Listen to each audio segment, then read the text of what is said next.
People need to be very careful about what they say.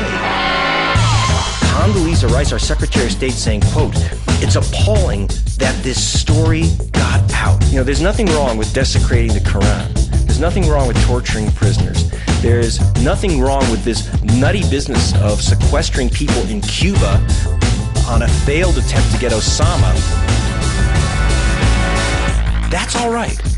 What's bad is reporting it that the story got out. So they have said Newsweek is responsible for the deaths in Afghanistan. No, These are people protesting reports of desecration of the Quran, just like we've had people protest desecrations of crosses and flag burning.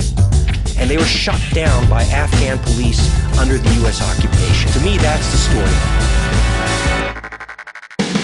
How come we are shooting protesters in a nation where we have supposedly established a democracy at gunpoint?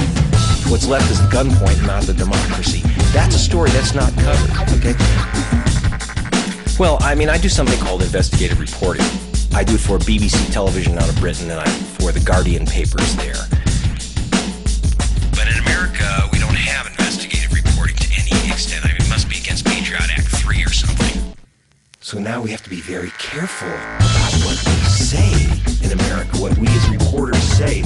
Well, it's career death to do investigative reporting. And one of the few investigative reporters in America working is Mike Isikoff. And he's the latest one shoved up against the wall. I'm ready to vomit.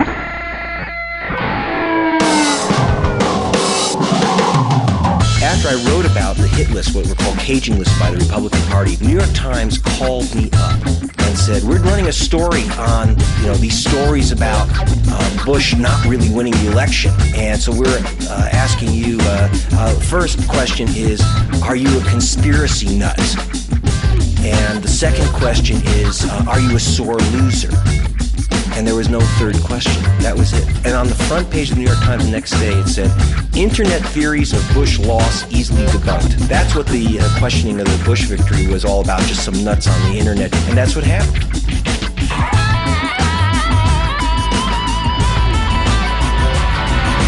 I took over George Orwell's old column. He'd appreciate all this, He'd love it.